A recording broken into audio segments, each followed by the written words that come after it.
Good afternoon from Georgia. I'm delighted to welcome everyone to today's Quad Caucus Town Hall, Racism as a Public Health Crisis, Connecting Lessons Learned and What's Next. I'm Georgia State Representative Billy Mitchell, and I serve as president of the National Black Caucus of State Legislators. The Quad Caucus is a convening of the four national caucuses of color: the National Asian Pacific American Caucus of State Legislators, NAPA-CSL, the National Black Caucus of State Legislators, NBCSL, the National Caucus of Native American State Legislators, NCNASL, and the National Hispanic Caucus of State Legislators, NHCSL. Over the past year and a half, issues around equity have been elevated.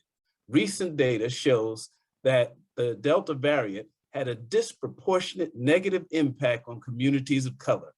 Now more than ever, the collective efforts of the over 1,400 state legislators of color to prioritize equity, exchange information, and support each other is crucial to the policies that will improve outcomes for all communities of color. We are delighted to have so many diverse participants join us for today's discussion. I'll turn it over to today's moderator, Oklahoma State Representative par excellence, AJ Pittman. Representative Pittman, welcome. The floor is yours. Thank you so much, President Mitchell. I am State Representative AJ Pittman from House District 99 here in Oklahoma City. I am a proud member of both the National Black Caucus of State Legislators and the National Caucus of Native American State Legislators.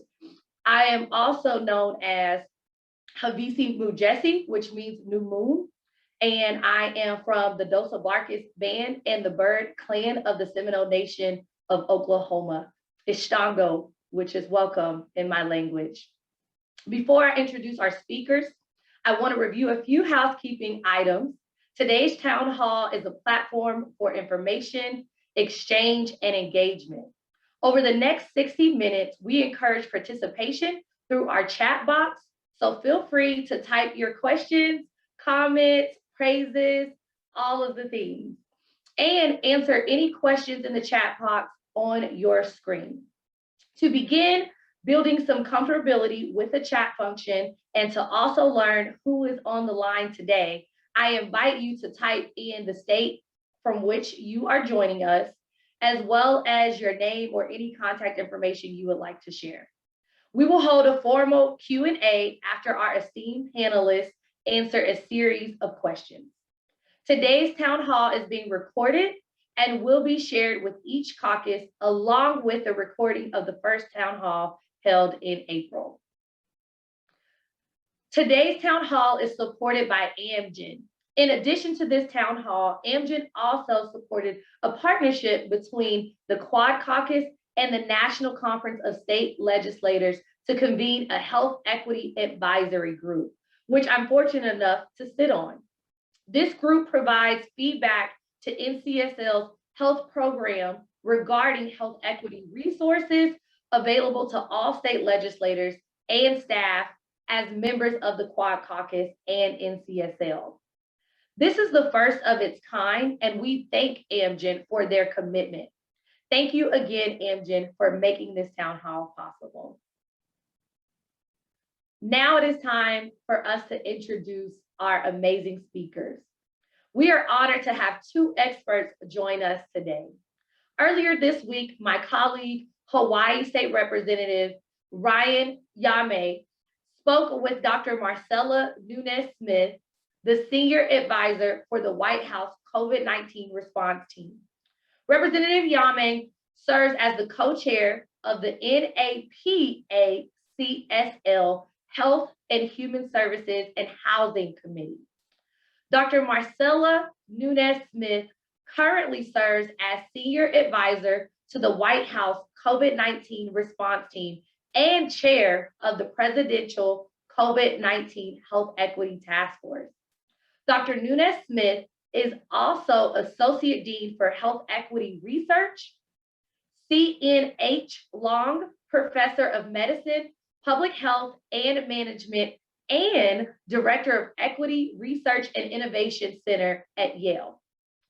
Her research focuses on health and healthcare equity for marginalized populations with an emphasis on the social and structural determinants of health, the influence of healthcare systems on health disparities, and the advancement of community academic partnered scholarships.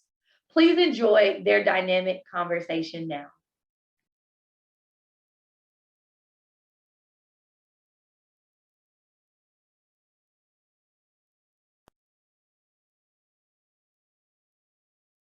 Aloha, I am Hawaii State Representative Ryan Yamani, and I serve as a co-chair of the National Asian Pacific American Caucus of the State Legislators' Health, Human Services, and Housing Committee. I am delighted to welcome Dr. Marcella Nunez-Smith to our Quad Caucus Town Hall. Dr. Nunes-Smith is the Senior Advisor to the White House COVID-19 Response Team. Additionally, she is the Chair of the Presidential COVID-19 Health Equity Task Force, the Associate Dean of the Health Equity Research at Yale School of Medicine, and the CNH Long Professor of Medicine, Public Health and Management at the Yale School of Medicine.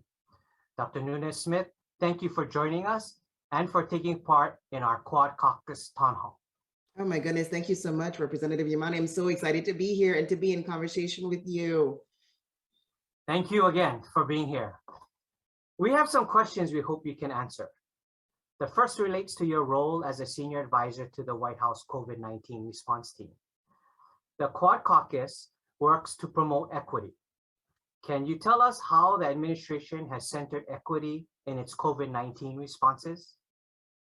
Yeah, absolutely. And, it's a deep privilege and honor to serve in this role, to work with incredible people. And let me say thank you, especially now, to the Quad Caucus. I've had the opportunity to meet with so many of you, deeply appreciative for the leadership that everyone has shown. I mean, just the deep commitment and the partnership, quite frankly, being able to come together to think creatively and innovatively and find solutions. That's what the moment demanded. And I know I'm grateful to the Quad Caucus for doing that and doing that every day. And certainly that's our goal in the White House COVID-19 response team as well. And to really recognize that equity never happens by default. I'm not saying anything to this audience that you don't know. It will take intentionality every time. And so even if you think about one use case, and that, President Biden charged us all very clearly, both the president and the vice president, to say equity was going to be at the center of our response, and even more as we think about our recovery. But let me just maybe one example. When we think about vaccines and the vaccination campaign, and certainly vaccinating an entire nation, and there's been tremendous progress, and I think that is the result of collective action. Certainly more work to do, but again, thinking from the very beginning about how do we connect vaccines and vaccinations with those who had been hardest hit. And the president in those early days stood up federal direct vaccination channels, right? With that in mind, how do we supplement the work of states and local jurisdictions to get to everyone? And let me tell you, those federal channels, they met their mission. The majority of those doses, when we talk about community health centers, the community vaccination sites, our partnership with the retail pharmacy program, mobile units, they've connected, overwhelmingly those doses with people of color and in the hardest hit neighborhoods. And that work has marched on, thinking about structural barriers, paid time off, childcare, transportation, having to address that, working in that hyperlocal way with community leaders on the ground who are trusted messengers to promote access to good information in addition to vaccine. And that work continues in testing, in therapies, in PPE access. Every single conversation begins and ends with equity, and it's on everybody's top of mind. Thank you, Dr. Nunes-Smith. Recently, the Biden administration announced an investment in rapid COVID-19 tests. Can you explain why this is an important investment for our community? Yeah, absolutely. I'm grateful to have a chance to talk about testing, because we talk about vaccines all the time, and we have a whole toolkit. We need everything in there, including testing. We have so many technological advances that we did not have, a year and a half ago, and testing is one. And certainly the at-home testing. The president announced really over $3 billion in investment in testing.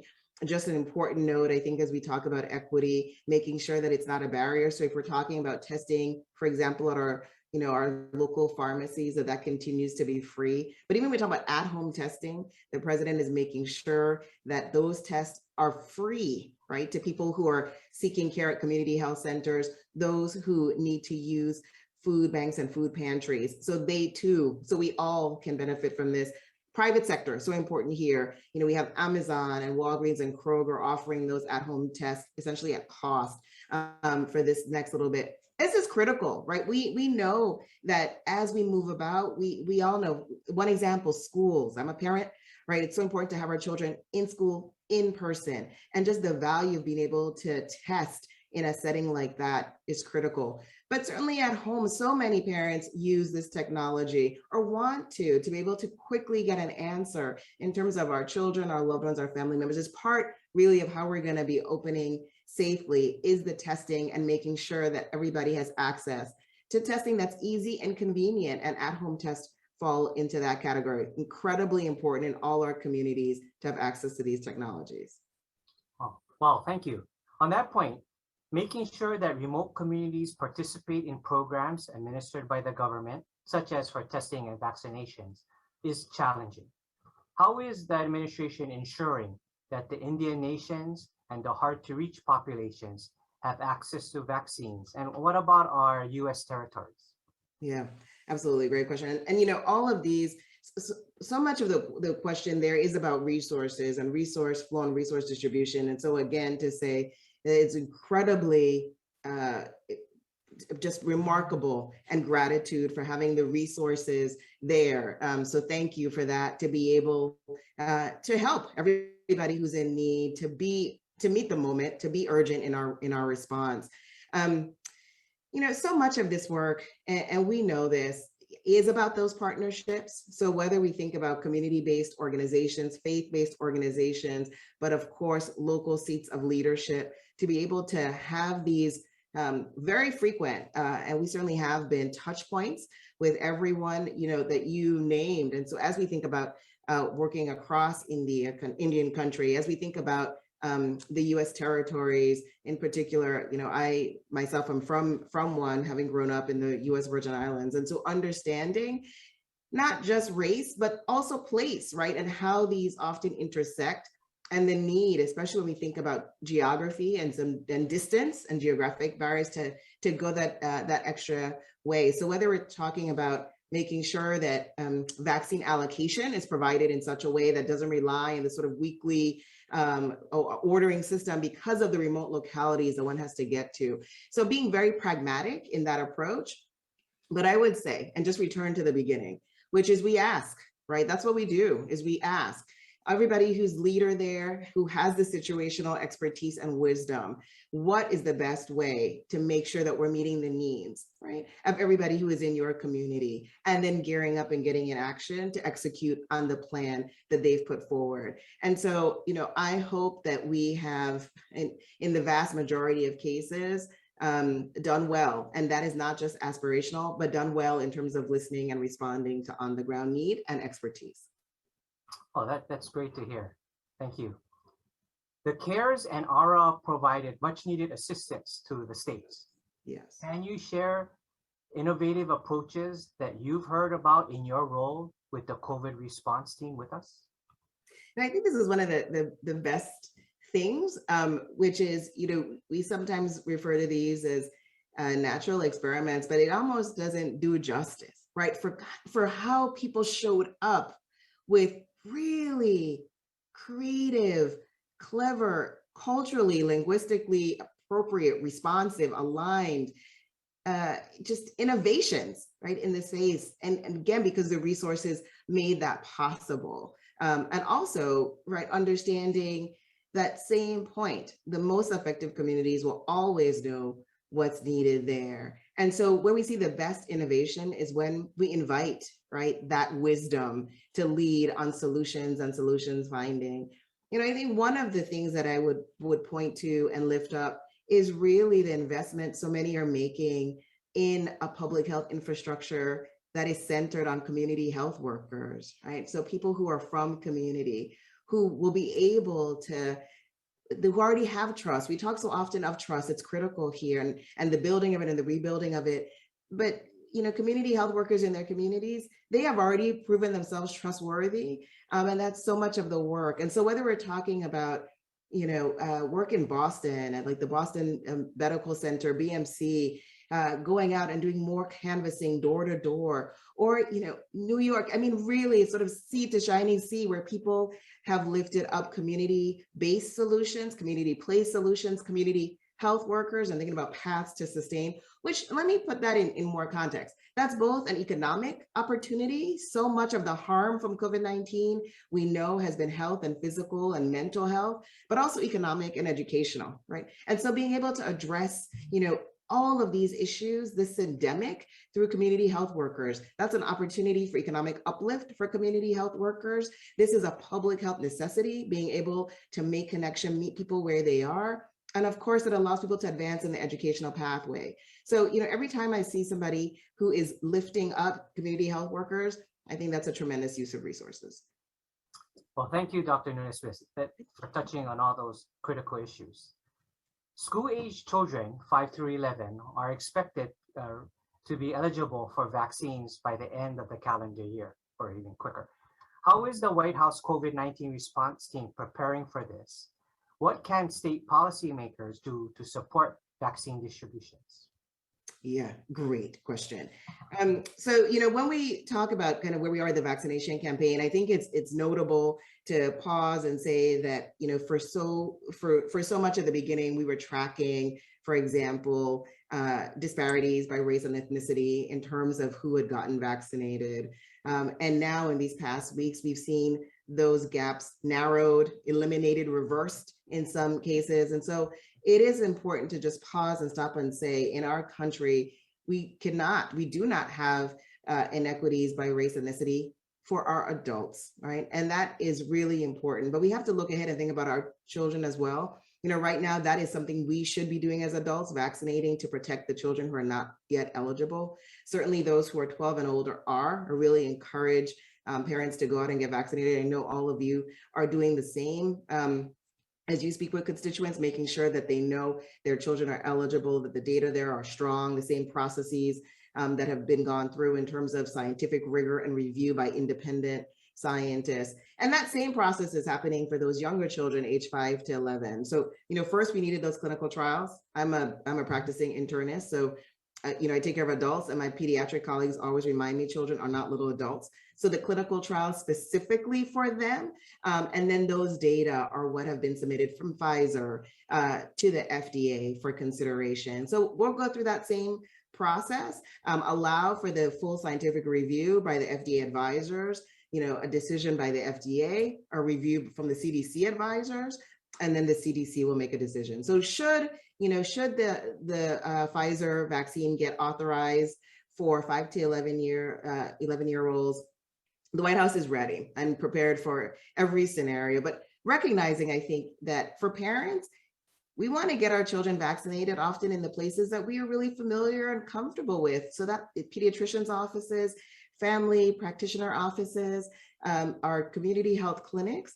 So making sure that vaccine is available in those locations, and at our schools. Schools are just tremendous assets and resources. So thinking about school-based clinics and opportunities for school partnership there. So the White House is planning for every eventuality, including the potential for that authorization to come, to your point, even earlier than December, potentially. Oh, thank you. Great. State policymakers and other local government officials, especially legislators of color, often serve as community leaders. What's the message for state policymakers? Thank you. I think that this is, I feel so optimistic, right? I hold such hope now. I really do. And I say thank you, because everybody that you reference, people joining us now, this is not work that you've come to yesterday, right? I mean, this has been life's calling, life's mission to do that, to be that champion, to be that voice.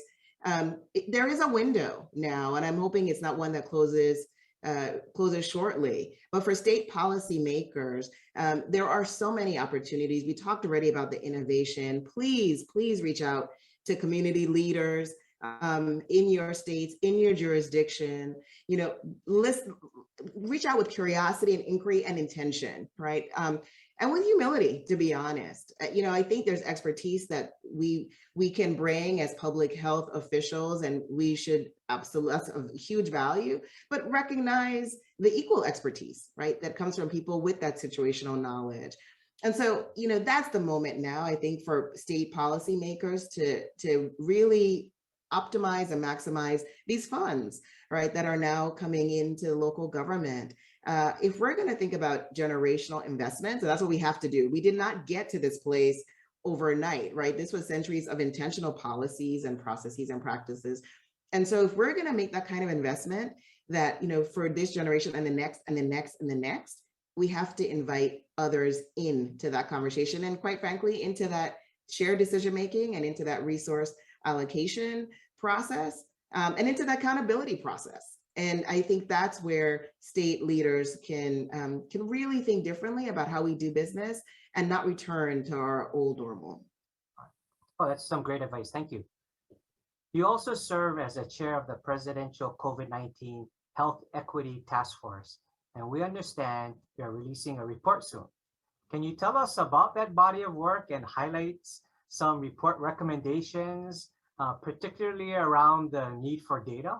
Yes, I'm obsessed with data. And I think many of us are, and really need to be. But yeah, it's been a tremendous honor to serve as chair of the COVID-19 Health Equity Task Force. Has brought together an amazing array of just deeply talented individuals. Again, many of whom are bringing that lived expertise, those lived experiences into conversation, into the recommendation generation process. So many agencies from within the federal government also represented, because we know this is about health justice and all policies.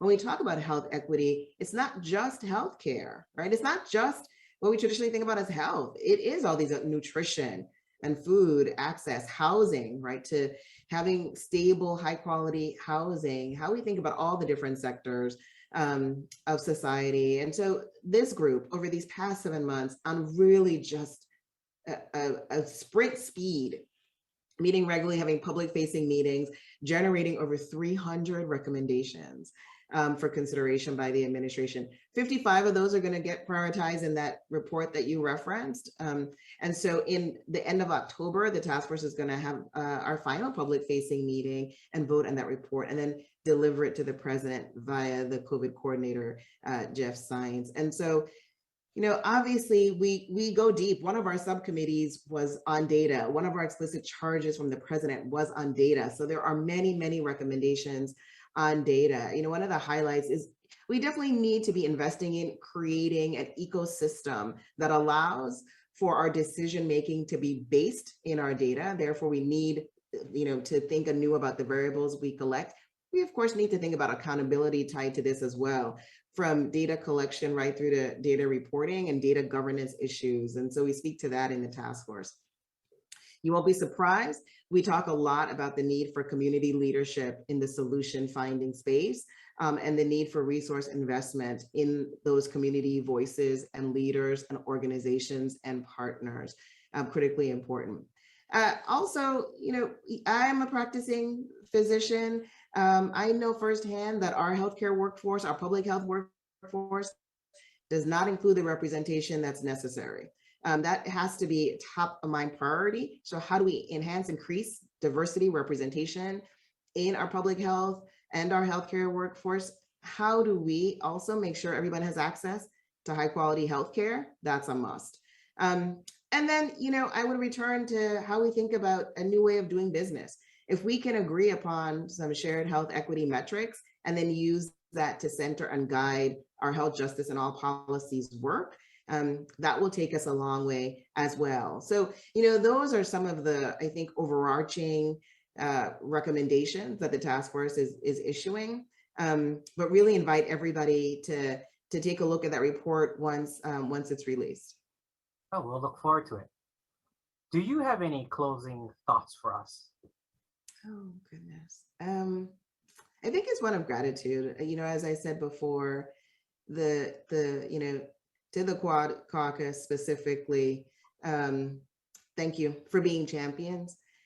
I do think that there's a moment here that we can meet, and it's going to take everybody, right? So it's a series of certainly personal choices, but collective decisions, right? That we will make that are going to determine our future and determine how quickly and how safely and quite frankly, how many of us get to the other side of this pandemic. But that's what we have to do. I mean, that is how history will judge us, is on, what we did in terms of those who are always first to be forgotten, right? Did we in fact disrupt that predictability of who is harmed first and harmed worst every single time? And so I know, as for you as well, this is what keeps me up at night. And when I see my children, I want to know that they have a better tomorrow and that their children have a better tomorrow because of all the work that all of us are doing now. So I'm hopeful, I'm optimistic, and I'm grateful for all of you. Thank you. Thank you. Dr. Nunes Smith, on behalf of the Quad Caucus, thank you for speaking with us today and for your leadership and commitment to addressing health equity. Thank you. Thank you. Everybody, be well. You too. Be well.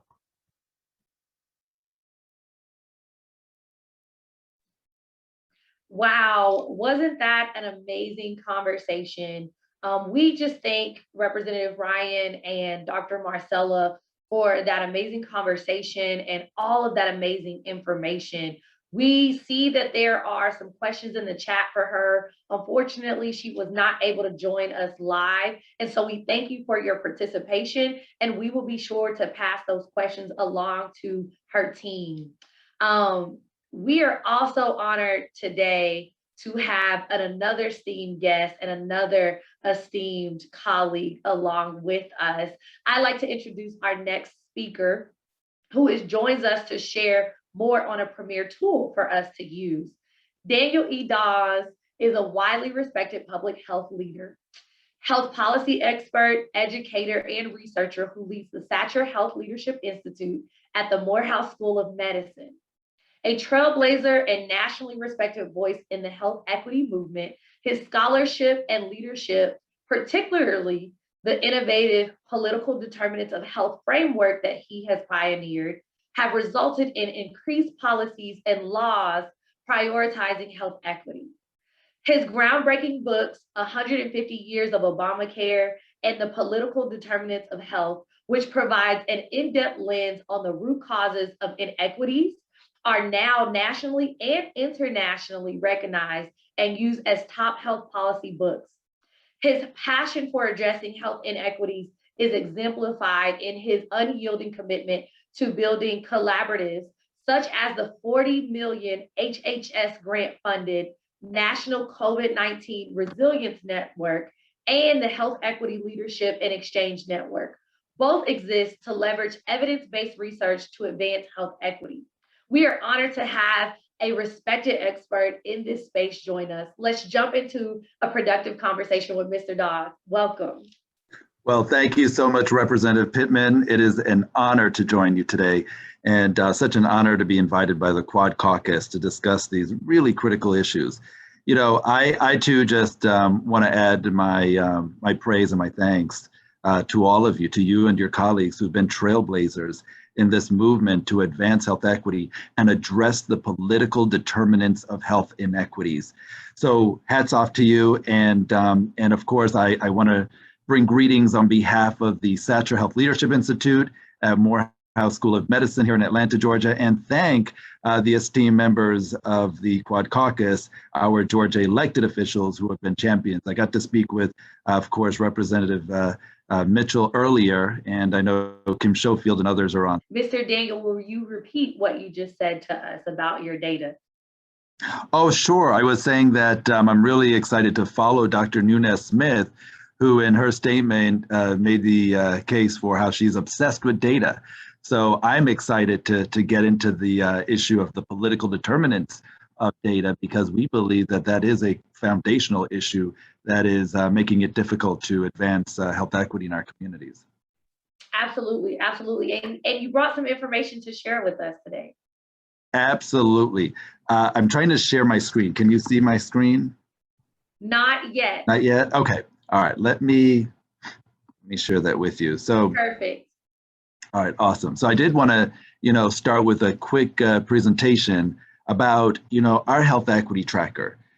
We long understood that there were issues that we were going to see again, right? Repeating from history that we were quite challenged with. And when we looked at the studies, when we looked at data going all the way to 1793, right? When yellow fever struck the United States, struck Philadelphia at the time, all the way up until modern time with COVID-19, we've never been able to realize an equitable response. And so we thought as a team, what is it that we can do in 2020?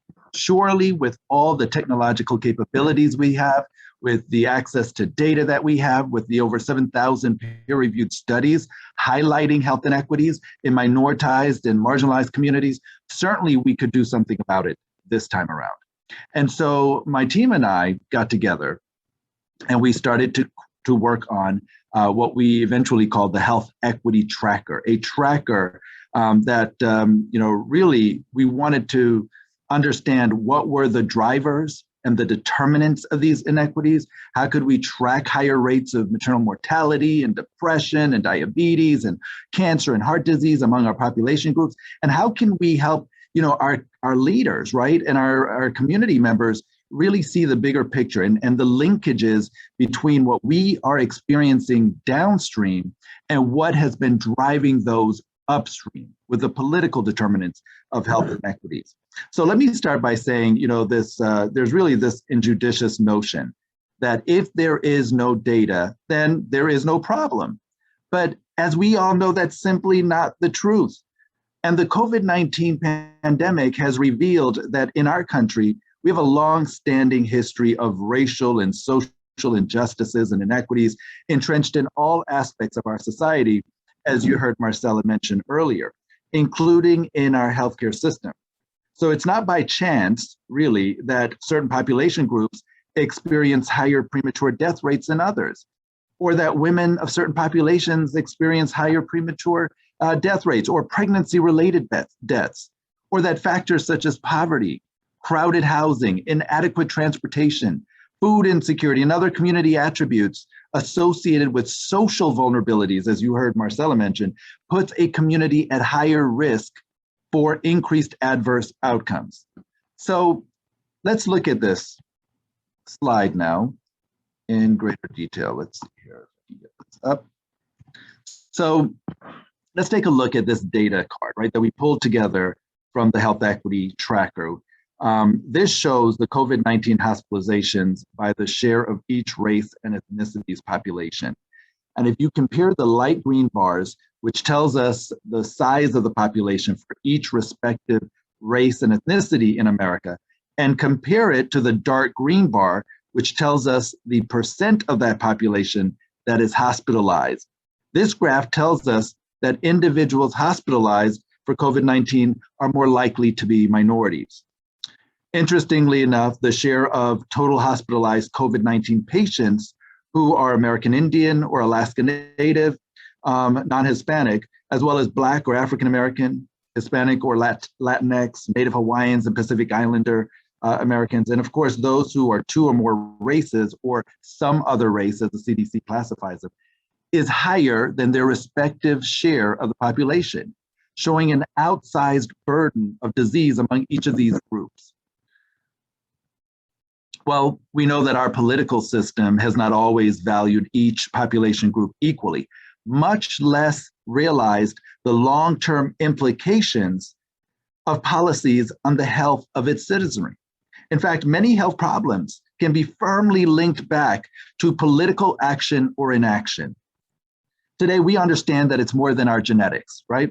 And behavior or healthcare access that influence our health outcomes. Conditions in the places in which people are born into, they live in and die in, they can have a wide range of effect on health risks and outcomes. However, the real instigators or drivers of these unjust and inequitable outcomes are the political determinants of health, which involve the systematic process, as we define it at Morehouse, of structuring relationships, of distributing resources and administering power, operating simultaneously in ways that mutually reinforce or influence one another to shape opportunities that either advance or hinder health equity. So why do I bring this up? Well, it's very clear that at the root of all of these health inequities, right, undergirding all of these, of course, is racism. And at the root of this are the political determinants. So more importantly, what is needed really is the need to prove that a lack of data is hurting us as a nation. In the face of one of the most devastating crises that the country has seen in a century, certain communities who already lacked an equitable foundation to begin with are already what? Disproportionately bearing the frunt or the tragedies that we are facing today amidst the COVID-19 pandemic. But what about what we don't know? What about what we don't know? Well, we know that a lack of data hides the narrative that I spoke of earlier, which so many of us unfortunately experienced in our lives. It makes it easy for those who wield power to influence, right? Policymakers and policy influencers to look the other way. Complicated even further is a well-known fact that there is a considerable gap in collecting data when patients do seek care. In fact, a report by the National Academy of Medicine points out that this gap is due to problems of access, insurance coverage, and fragmentation of care, which include different systems of providers, separation of primary and specialty care, and different entities sponsoring and paying for care. Collectively, these, as well as the social and environmental determinants of health, leads to the data inequity that we are seeing. So, understanding the need to take action, on May 26, 2021, in partnership partly with AARP, with Google.org, Gilead Sciences, the Annie Casey Foundation, and other partners, we launched the first of its kind healthequitytracker.org, enabling us to provide a source of information and a tool for policymakers and policy influencers alike. And the idea is that we wanted you all to be able to advocate for the prioritization of health equity with the evidence. So this tracker that we created is a scalable data visualization solution platform that ingests multiple data sets ranging from demographics to COVID-19 and other health conditions to the social and as the political determinants of health for a total of 15 variables. Let's discuss the inner workings of this health equity tracker. So through the power of data-driven storytelling, we brought to life a visual map of the inequitable data. The tracker highlights data gaps, such as states shown in gray, as you can see on the slide, who to date have not reported COVID-19 case data, as well as looking at disaggregated data, i.e. the breakdown of the population by race and ethnicity, right, age and gender. And for example, to date, we have a total of 6 states that do not have any data to report or refuse to report. And on the category of race and ethnicity, we purposefully highlighted the gaps in this category in our tracker because this is where that narrative often gets lost. To date, 36.1% of all reported COVID-19 data cases are still unknown for race and ethnicity, and that's pretty troubling. And from the pandemic, we've learned that people of color are at an increased risk for serious illness if they contract COVID-19 due to the higher rates of underlying health conditions, such as the ones that I mentioned before as compared to whites. These communities are more likely to be uninsured and to have a lack of usual source of care, which is the impediment to accessing COVID-19 testing and treatment services that Dr. Nunes Smith mentioned, and more likely to work in the service industries, right, such as restaurants, retail, and hospitality that are particularly at risk for loss of income. More likely to live in housing situations, as we've heard, right, such as generational housing, multi-generational housing, or low income and public housing, making it difficult to socially distance or self-isolate it. And they often work in jobs that are not amenable to teleworking, right? Or having to use public transportation that puts them at higher risk of exposure for COVID-19. You know, together, these facts merely touch on the surface of what we know the reality is, that if we cannot statistically point to the harm being endured by a given segment of the population, then we continue to facilitate with ease that adage that a problem does not exist, right? If there is no data, especially to those in power. So where do we go from here? Where are we heading? Well, thanks to the scalability of the tracker and the tracker's ability to ingest comprehensive health data, we are ready to add a couple of variables that will be impactful to uncovering the narrative. And those will include, of course, mental and behavioral health. We know that that is critical to our systemic health. We are going to be adding other comorbidities, right, that strike disproportionately within communities of color and lower socioeconomic status communities. And we're going to also add more social determinants of health variable. And we have a group of legal epidemiologists who are working right now as we speak on coding our political determinants of health data set. So in closing, the last point that I really want to make here is centered around the power of collaboration. The birth of this tracker would not have been possible if the Satchow Leadership Institute had not united with other entities who also share the same vision of advancing that equity needle forward. We learned that we have infinite possibilities, but only if we unite. So I want to remind you all that advancing and moving health equity forward must be a combined effort. Making sure that equity is front and center on everyone's agenda requires a steam engine powered through unified collaborations and partnerships with public health entities, community leaders, policymakers, grassroots, organizations in the private sector, and the list goes on.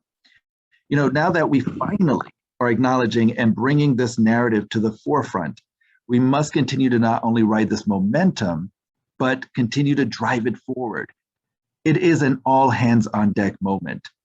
Without harnessing that power of collaboration, I would not be here today speaking to you because there would be no data. There would be no health equity tracker. And most impactful, there would be no opportunity for an equitable response. Together, we must continue to develop fair, just, and equitable responses, inclusive of all communities, if we are to transform not only the narrative of this nation, but also the health of this nation. So again, let me thank each of you for your leadership, because again, without you, we would not have been able to get the data initially that so many public health agencies were preventing us from getting. We wouldn't have been able to get that disaggregated data because again, folks didn't want to show the inequities that data was showing us initially with this COVID-19 pandemic. And we wouldn't have been able to create now some of the solutions in partnership with you all to rectify these. So thank you again, Representative Pittman, for the opportunity to provide that quick overview. No, thank you. That is amazing. As a second generation elected official here in the state of Oklahoma, this is something that is a tool that legislators across the country need. This is something that as we move into this 21st century of technology and Zooms and TikToks and LinkedIn and all of these new things that we've had to grow and expand during COVID-19 pandemic, this is something that will help us track information that is necessary. This is data that when we go fight for these issues and we try to tackle these things in our respective legislators, we can say, here's the data. Because a lot of times our colleagues and our counterparts are saying, where's the numbers, where's the data? And this is something that will allow us to do that. So we just thank you for having the vision and the foresight to do something like this and create something like this. And we thank all of your partners and your sponsors. And you really done a good job of explaining what the tracker is, because it's the first of its kind. But can you go into a little detail of what makes it unique and how you're able to track multiple conditions and determinants so that we can achieve more health equity? Absolutely. And I appreciate that question, because I did include one additional slide that I wanted to show, right? Everyone, if that's okay. So that it really depends on the narrative that we want to tell, right? Each variable that we have been tracking so far is its own story. We have a total of 15, as I mentioned earlier. So I could sit here, for a long time explaining each of them, but I know we don't have that time. However, collectively, what it's telling us as a nation is that we have a long way to go in order to achieve health equity. And that, of course, is the ultimate understatement, right, of our time. So I've already highlighted some of the glaring facts from the COVID-19 pandemic that this data has been showing, or these data have been showing, but certainly there are other injustices that can be highlighted. So for example, as you're seeing on the screen here, as you and I both know very well, a lack of insurance is not only a significant barrier to healthcare, but it's very costly to our healthcare system. We know when you think about the overall gross domestic product related to healthcare spending, we're almost at 18% as of 2020. And even though that is a huge number, it is nothing, right, in comparison to the cost it's taking on our health and the lives, right, the premature death rates in communities of colors that we've been seeing. So what we are looking at here, of course, at the variable of uninsured individuals per 100,000 by race and ethnicity using the trackers, as you can see, American Indians and Alaska Natives, Black or American, African Americans, or Hispanic or Latinx or Native Hawaiian and Pacific Islander folks really have the highest levels of uninsurance in the United States. And this data provides evidence that there is an overwhelming need for equitable healthcare coverage. And like this, we can continue to dissect other variables, right, and see what impact it's having on the state of our nation.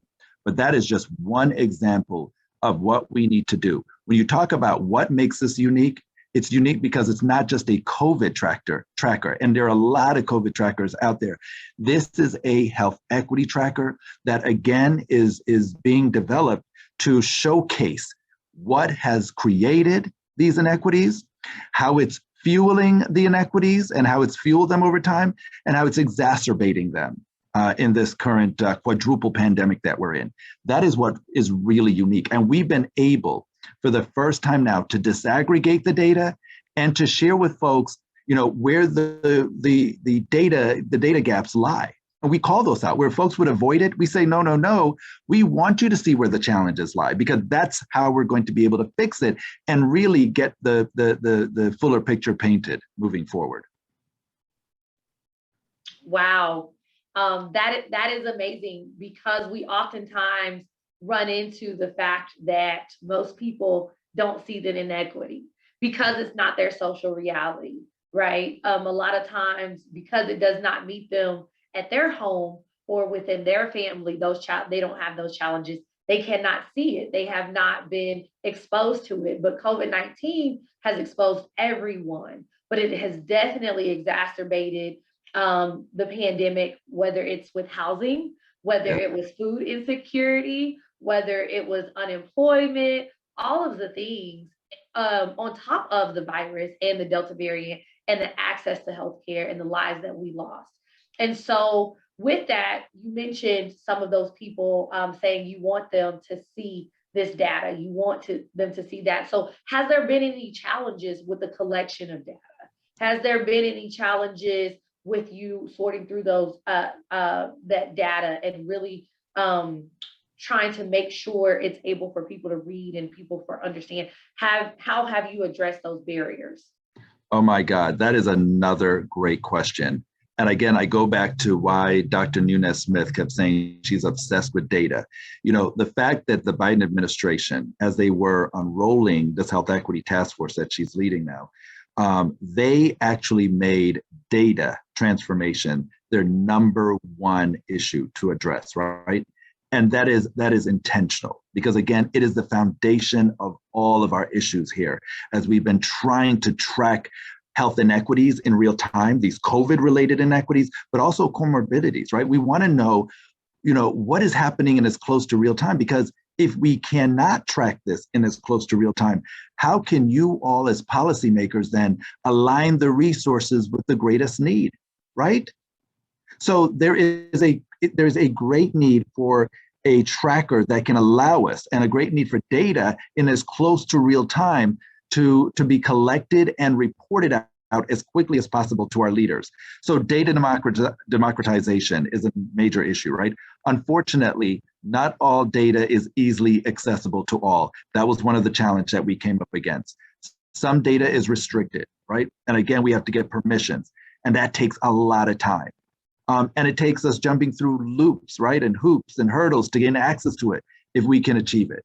Another one is data standardization. That is another major issue for us as a nation, that we have not reached an agreement on how to collect data, or what data to collect. How do we standardize data across race and ethnicities?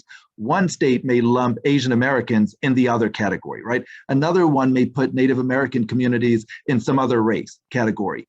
And so every state, we basically, Representative Pittman, we're sort of all in this plane with 50 different instrument panels with different states, right? Controlling and collecting whatever they wish.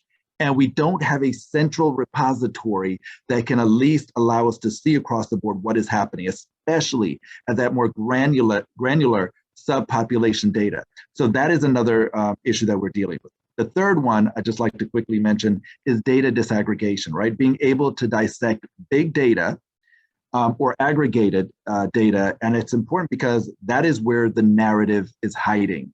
We need those capabilities to allow us. So disaggregating the data allows us to what? Look at the specifics of a situation better, to run our analytics, to get to the root causes of these things. That has been an issue for us for the most part. Those are some challenges that I think I'd just like to highlight. Thank you so much for highlighting those. One of the challenges that I have found as an African-American and Native American woman is that some of our communities don't want to share their information. Right. Some of our communities, because we know the history and the systemic racism within the healthcare industry and how it has plagued our communities of color, how are you overcoming the fact that some communities, especially marginalized communities and communities of color, are not trusting of people who are coming to collect their data? Oh, I am so happy you asked that, because when we got together, we said what we don't want to do is to create a data platform that will hurt the very people we say we care about, right? Stanford University, Johns Hopkins had created data platforms that had actually been opposed by many Native American communities, right? They didn't respect the sovereignty of these nations' data. That was problematic. So we determined if we are truly going to create a health equity tracker, that meant that we needed to bring in these voices, right? From different communities, not only our community here in Georgia, but to bring Native American communities. We had Alaska Natives, we had Native Hawaiians, we brought in folks from rural areas, frontier areas, as well as Latinx, Hispanic groups, and then of course, various Black groups around the country to say, listen, we need your help to understand what are those challenges, some of which we just discussed, and what do you think is possible, right? With the data that we have, with our access, how can we access?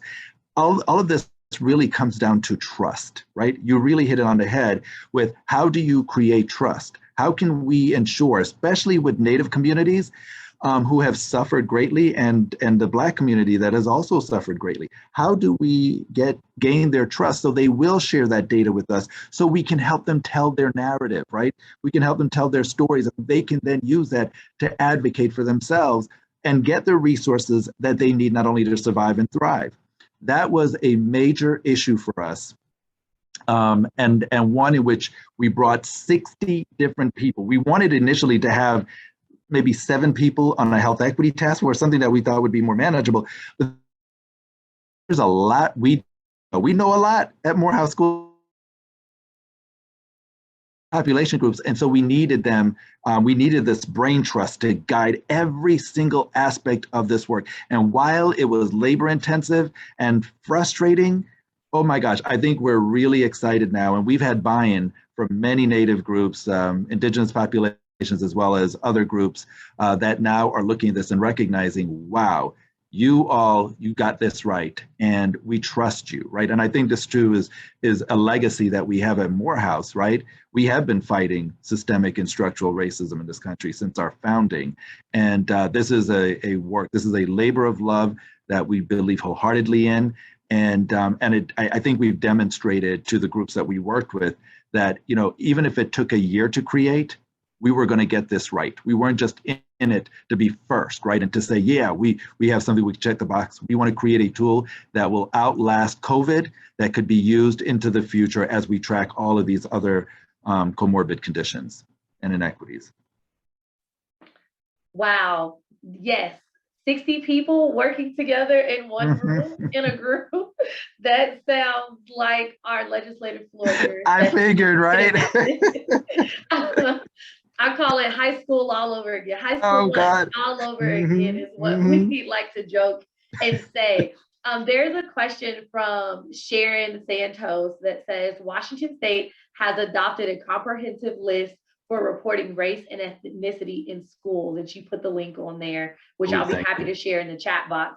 Perfect. However, one of the challenges we faced as legislators in accessing the most meaningful disaggregated data is the concern about privacy.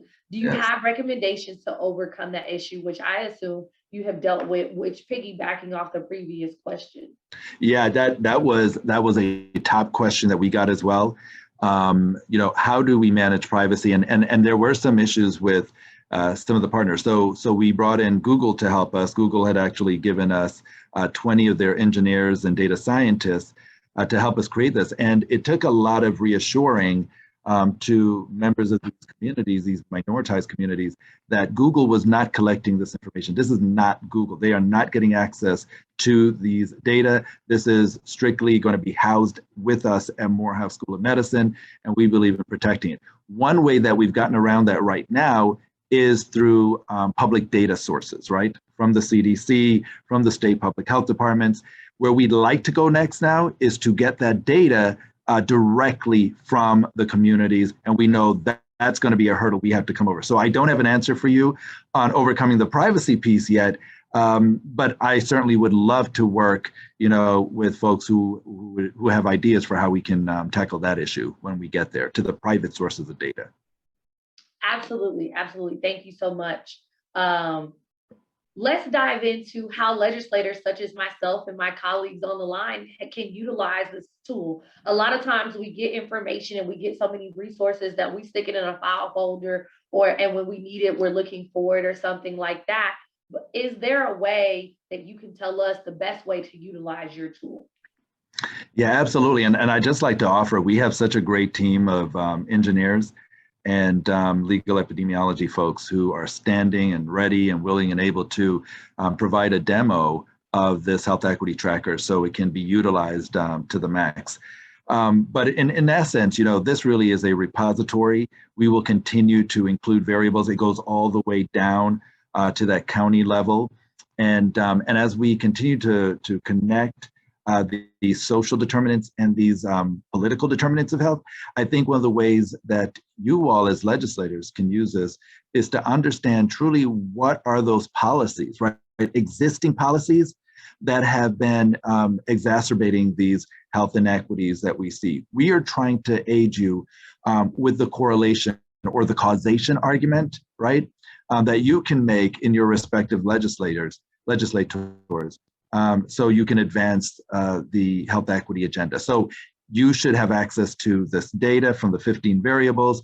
And then in addition, over the next few years, if you're working on a policy that deals with mental health inequities, we want to make sure you are armed with that data at your local level so you can pinpoint, this is what's happening in my jurisdiction. And Representative so-and-so, who may not be a champion for health equity, but looking at the data from their district, this is why you need to also come on and help us advance this health policy, right? Because look how many folks would benefit. And then we want to tie, one of the things that I'm really excited about is we're looking at the economic burden of these inequities that will be, again, tied, we hope, by these districts eventually, that you can then take to make that economic as well as the national security argument, right? So that's what we're hoping to arm you with from this health equity tracker. Wow, that would be amazing to show colleagues, hey, it's not just my community, right? It's your community as well, which is something that we have had to tackle in the state of Oklahoma as we talk about food insecurity. I have an urban community and we have a food desert. My colleagues in rural areas have food deserts, and it's been something that we can come together on. And so having that data would be amazing. I'm going to turn it over really quickly to my mentor and Representative Billy Mitchell. He has a question for you. Awesome, thank you. Well, you're kind, and I have a sneaky suspicion that one of these days, real soon, you will be mentoring me. But the question I have for you, Daniel, and the Yes, others that may be able to answer it, I see a growing trend in this nation to not only disavow racism, but to almost not wishing for it to be even addressed. For instance, there's movements, particularly in conservative areas. For instance, I just heard of in Texas, in teaching about racism of years past in the Klan, that they have to be agnostic in the teaching. They can't say it was good or bad.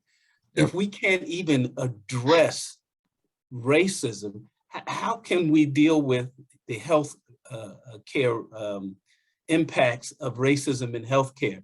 What solutions do you have to that? Because it's a growing trend not to, this is what the issue regarding how teachers teach. It must be very agnostic and not recognize that there is racism. What do you say to that? That is a difficult question to answer, because if you can't even, as we are moving upstream in this movement, right, and we're trying to get to the source of these problems of health inequities, you're absolutely right. We are confronted with these folks that continue to put up these barriers one after the other, right, hurdle after hurdle, to make it difficult to address what is the causes of these health inequities. And racism is at the foundation of these political determinants of health inequities. So, what we have been doing is to try to figure out, okay, you don't want to talk about the R word, right? For those in Texas, we know that there are folks who said, no, we don't want you bringing up the R word. Don't bring up racism in these debates. Well, then I bring up other words then, right? It may not hit you the way that you want, but I try to first meet people where they are.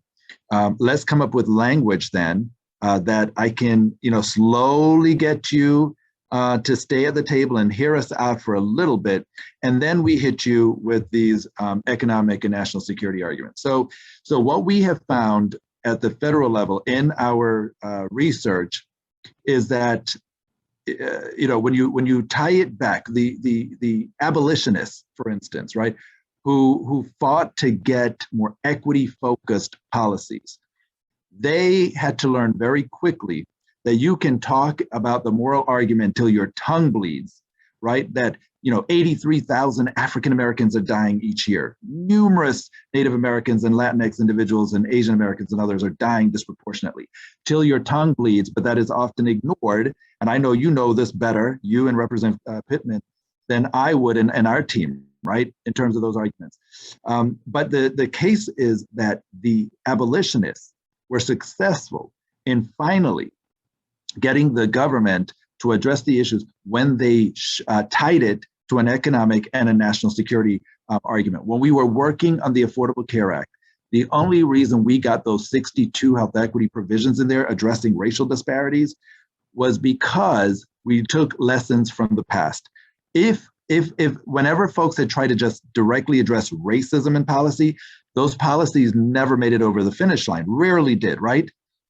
But when you did show that there was an argument to be made, tying it to a commercial interest and a government investment value, oh my gosh, those are the policies that saw it over the finish line. And we always, and this is at the federal level again, so I'm sure it differs from jurisdiction to jurisdiction, in the moments that we got every single one of those federal policies addressing health inequities, the reason they got over was because we also had to include poor whites. Lower socioeconomic status whites had to benefit. It could not just benefit minoritized racial groups, okay?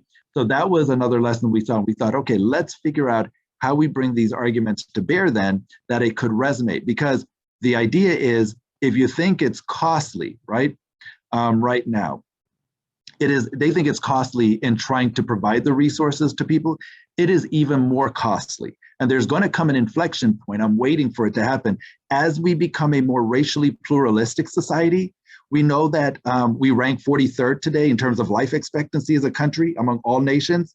But when you disaggregate that by race or ethnicity, if we took all white people in America, they would rank 50th in the world. So they're not doing too good either.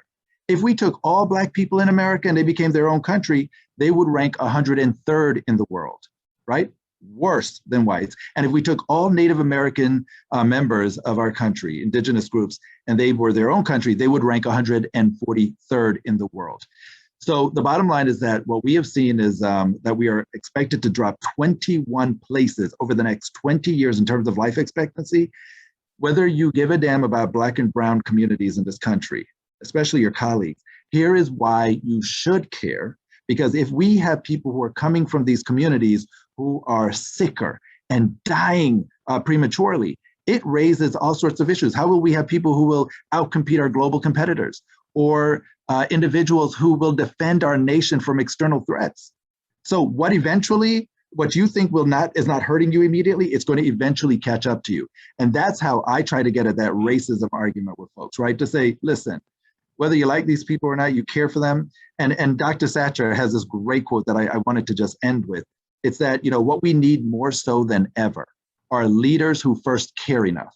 So the problem, when you say, there are folks who are averse to even talking about racism, well, first of all, we've got to get them to care too, right? But caring is not enough. You also have to know enough. You got to know these drivers and determinants of inequities. And then you got to understand that it takes some severe courage, significant courage to push this, and perseverance until the job is done. And that's really what we need from folks, because it has been easier to realize exclusionary policies than inclusionary policies. But I think that there is a playbook for this. And I want to thank you and, of course, Representative Pittman for your leadership in helping us to recognize that and to get that done. Daniel, your answer was profound. I just want to ask, when is your book coming out? I see it being a bestseller. I thought that answer was actually profound. How we deal with issues here in Georgia, we have to look at it from a business economic standpoint if we're going to get anything done, and that just fits right into it. I think that's a great answer to those who wish to eliminate critical race theory, for example. That we have to look at it from an economic standpoint for sure. Thank you so much for that answer. Thank you, Rep. I appreciate you. Thank you, sir. Well, we thank both of you. We have one more question. We're running short on time. We really are at the top of the hour already, but I think this is worth it. And I think it has been so helpful to us who deal with this in our states. And so our last question is, what do you need from us to help this tracker and to help continue this work? Because we know you need data, we know you need resources. And so how can we be a help of you? And after that, that will be our last question, and we'll do final closing. Well, thank you. Thank you for that question. And, I think, first of all, it is really an extension of Marcella's comments, right, in her closing, one of gratitude, and to thank you all for doing what you're doing, because I know that it is no easy feat. It is exhausting, especially during this time. Fighting racism is exhausting. We know that it doesn't take a break. Hate doesn't take a break. Racism doesn't sleep. And so the work that you all are doing, my God, is so critical in helping us to do our part, right, our research, to ensure that you are armed with the information that you need. So yes, keep fighting for us to have access to that data. We need your help to continue to ensure that policymakers are taking an equity lens to this work, right, and assessing the existing policies that have a detrimental impact on Black and brown communities. Those, I think, are absolutely critical. And just your help, please, in getting the word out about this health equity tracker as a tool, as a resource for your colleagues who really do care about moving this health equity agenda forward in policy and really moving this health justice agenda in health policy. So thank you again for that opportunity. No, we thank you for your expertise and your time. The link to the tracker is in the chat. So please, before you sign off and before you log off, see that. We just thank everyone so much. We would like to extend a final thank you to our presenters and to our panelists, as well as to our sponsor, Amgen. We greatly appreciate the expertise each of you were able to provide to us today. this right here was information that we needed and it was priceless. So thank you again for your support of this event and for your time, but also thank you, Amgen, for your support of health equity and for moving this forward within communities of color, marginalized communities throughout our nation, and along with state legislators. Thank you to the staff and especially Wayne at NBCSL, who takes care of all of our technology needs. And we want to make sure we finally thank you, the attendees, for bearing with us, even though we are at the top of the hour, for participating in today's webinar. Everyone stay safe, and I hope to see you all in person when it's safe to do so. And please, there is a link for you to be able to rewatch that. Share this with your colleagues. Share this with your community. Thank you so much and have a great day.